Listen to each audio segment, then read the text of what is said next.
नमस्कार बच्चों, मंजरी इस पाठ्य पुस्तक में फिर से एक बार आपका स्वागत है। आज हम मंजरी इस पाठ्य पुस्तक से पाठ नंबर 11वां पढ़ने जा रहे, जिसका शीर्षक है कलम आज उनकी जय बोल। कलम आज उनकी जय बोल यह एक कविता है और इस कविता का यह सेशन नंबर पहला है। कलम आज उनकी जय बोल इस कविता के कवि है रामधारी सिंह दिनकर जी। कविता का अध्ययन करने से पहले हम रामधारी सिंह दिनकर इनका जीवन परिचय संक्षिप्त रूप में जानकारी उसकी हासिल कर लेते हैं। कलम आज उनकी जय बोल यह प्रस्तुत कविता राष्ट्र कवि रामधारी सिंह दिनकर द्वारा लिखी गई है। दिनकर जी का जन्म सन 1908 ईस्वी सन में बिहार के मुंगेर जिले में हुआ था। रेणुका, हुंकार, रसवंती, कुरुक्षेत्र, परशुराम की प्रतिज्ञा आदि इनकी महत्वपूर्ण काव्य रचनाएं हैं। यहाँ पर परशुराम की प्रतीक्षा लिखी है। इन कविताओं में देश प्रेम और राष्ट्रीयता की भावना झलकती है।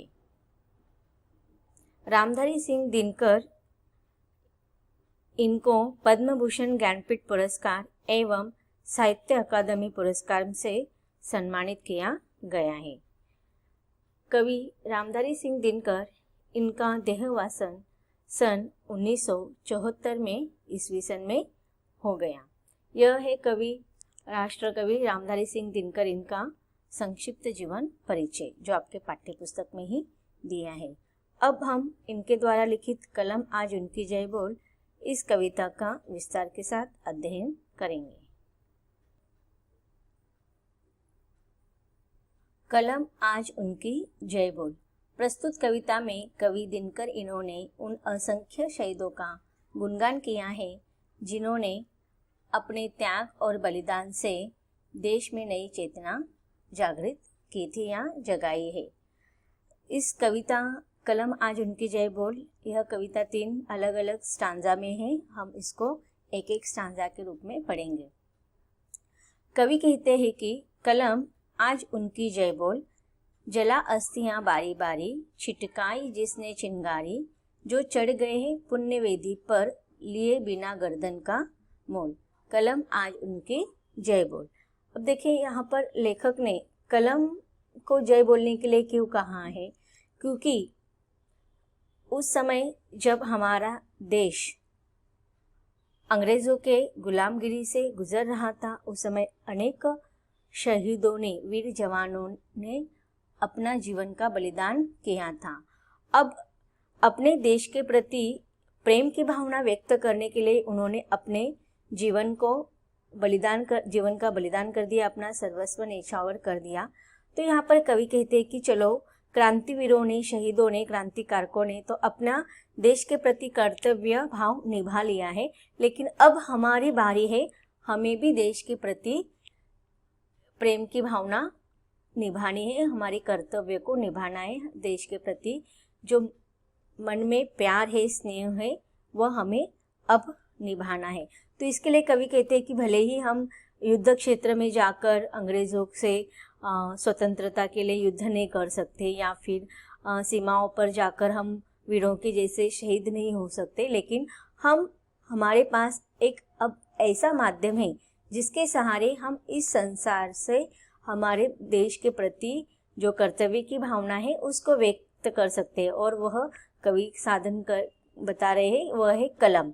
कलम के द्वारा कवि अपने शब्दों को व्यक्त करेंगे, अपने भावनाओं को, देश के प्रति जो उनकी भावना है उसको व्यक्त करेंगे, और उस कलम को, उस शब्दों को केवल और केवल अपने सर्वस्व त्याग करने वाले, अपने जीवन का त्याग करने वाले, अपने जीवन का बलिदान करने वाले शहीदों का गुणगान करने के लिए है। कलम के द्वारा ऐसे ही गीत लिखे जाएं, ऐसे ही शब्द लिखे जाए जिससे केवल शहीदों का गुणगान ही हो और यह भावना लोगों के मन में जागृत हो जाए। इसलिए कवि कहते हैं कि हे कलम आज उनकी जय बोल। कलम रूपी शब्दों से बद्ध होकर कविता बन जाएगी और उस कविता में केवल और केवल असंख्य शहीदों का गुणगानों का वर्णन किया जाए। अब कवि कह रहे कि जला अस्थियां बारी बारी, छिटकाई जिसने चिंगारी। अब देखिए यहाँ पर जला अस्थियां बारी बारी, जय बोल, तो जय बोल का कलम, कवि ने यहाँ पर कलम को किसकी जय बोलने के लिए कहा है, आपको प्रश्न पूछा जाता है। तो यहाँ पर इसका उत्तर आप लिखेंगे कि वीर शहीदों की गुणगान गाने के लिए कवि ने कलम को जय बोलने के लिए कहा है। तो किसका जय बोला गया है यहाँ पर, वीर शहीदों का जय या गुणगान किया। तो जय बोलना का अर्थ हमें लेना है कि उनके विजय के गुणगान गाना, प्रशंसा के गीत गाना। अब कवि आगे कहते कि जला अस्थियां बारी बारी। अस्थियां मतलब हमारे शरीर के अंदर जो हड्डियां होती है उसे हम अस्थियां कहते हैं। तो यहाँ पर देखो, हम अपने जीवन के इस अस्थियों को बचाने के लिए बहुत सारे हम लोग काम करते रहते कि अपने जीवन अच्छे सुव्यवस्थित ढंग से जिया जाए। लेकिन यहाँ पर कवि कहते कि अपने जीवन के हड्डियों का उपयोग किसके लिए किया है। तो यहाँ पर कवि बताना चाहते कि हमारे जीवन के, हमारे पास जो कुछ है, हमारा सब कुछ हमें बलिदान करना है। जला अस्थियां बारी बारी, तो हमारे शरीर में जो अस्थियां है, जो हड्डियां हैं, उसको हमें जलाना है। तो वो किसके लिए जलाना है, तो देश के सेवा करते हुए, देश के प्रति अपने कर्तव्य को निभाते हुए हमें क्या करना है, हमारे शरीर में जो कुछ है जीवन के अंत तक, बल्कि जीवन के अंत, जब हम मृत्यु हो जाते तो हमारी अस्थियां भी केवल और केवल देश के बलिदान के लिए ही जले, अर्थात हम अपना सब कुछ बलिदान कर दे। छिटकाई जिसने चिंगारी, चिंगारी। अब देखिए चिंगारी का अर्थ क्या होता है कि आपने देखा होगा कि जब आग लग जाती है तो उसकी लपेट सारे ओर फैलने लगती है, तो वो चिंगारी होती है।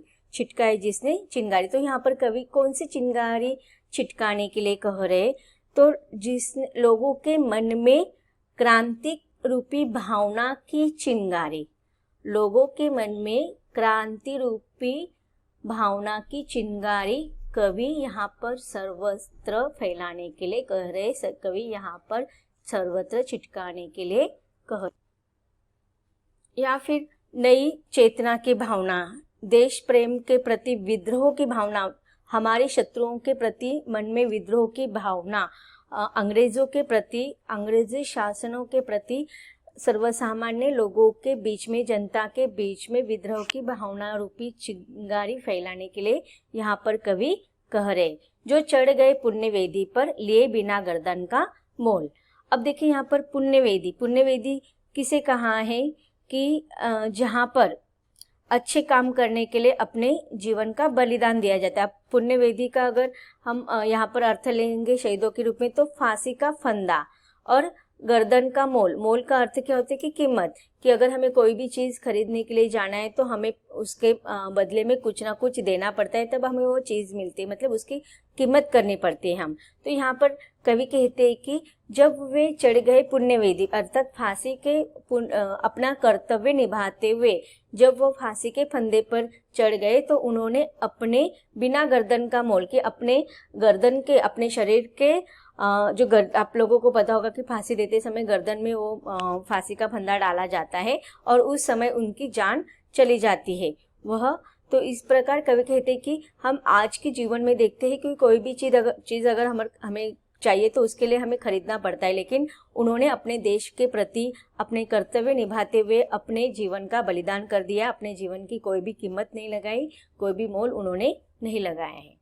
अब देखते हैं इस कविता का संदर्भ, प्रसंग और भावार्थ या व्याख्या।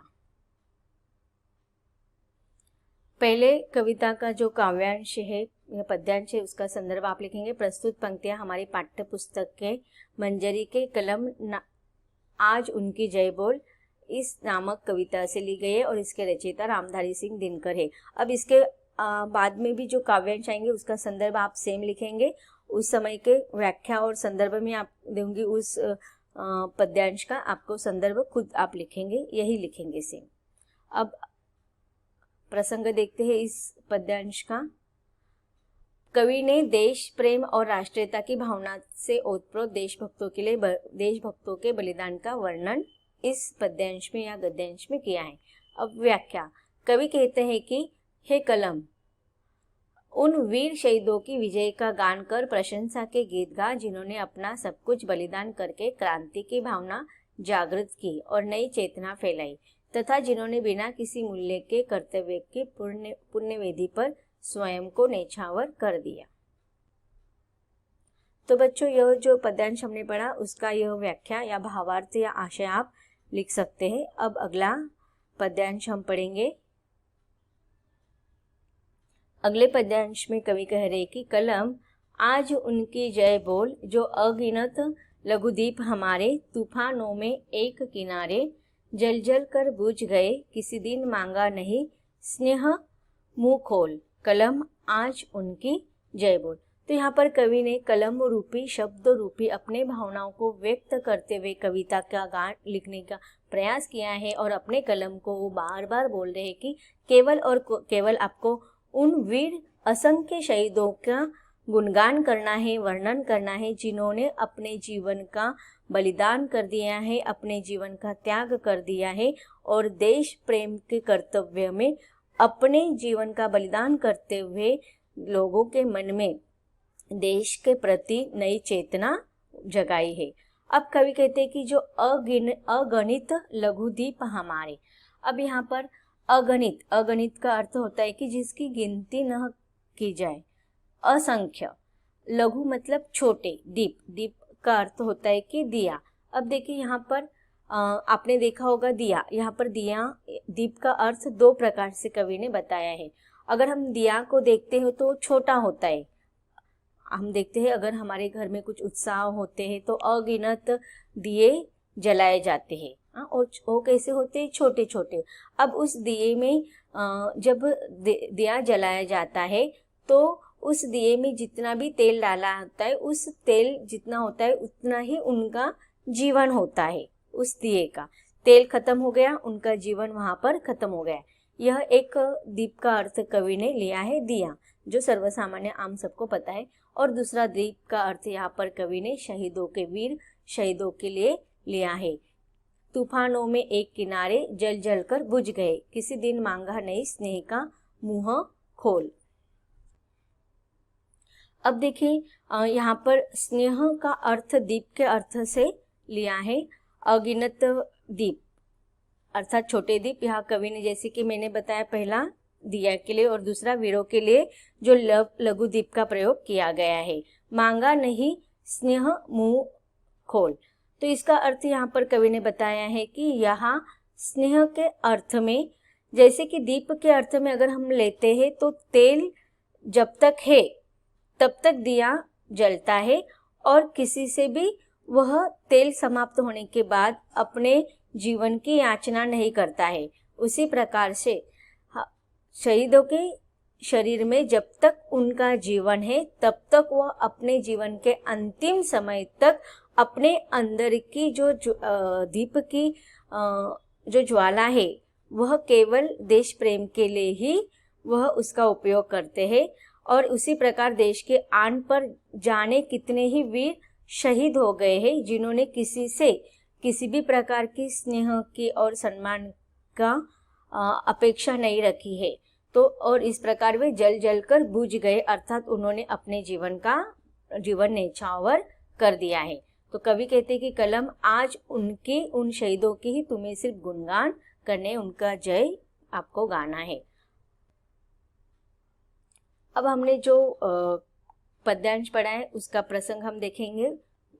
संदर्भ आप जो पहले वाला देखा था वही लिखेंगे। दिनकर जी ने निस्वार्थ भाव से देश पर न्यौछावर होने वाले वीरों का गुणगान किया है। अब इसकी व्याख्या हम देख लेते हैं। व्याख्या या भावार्थ आशय आपका यही रहेगा।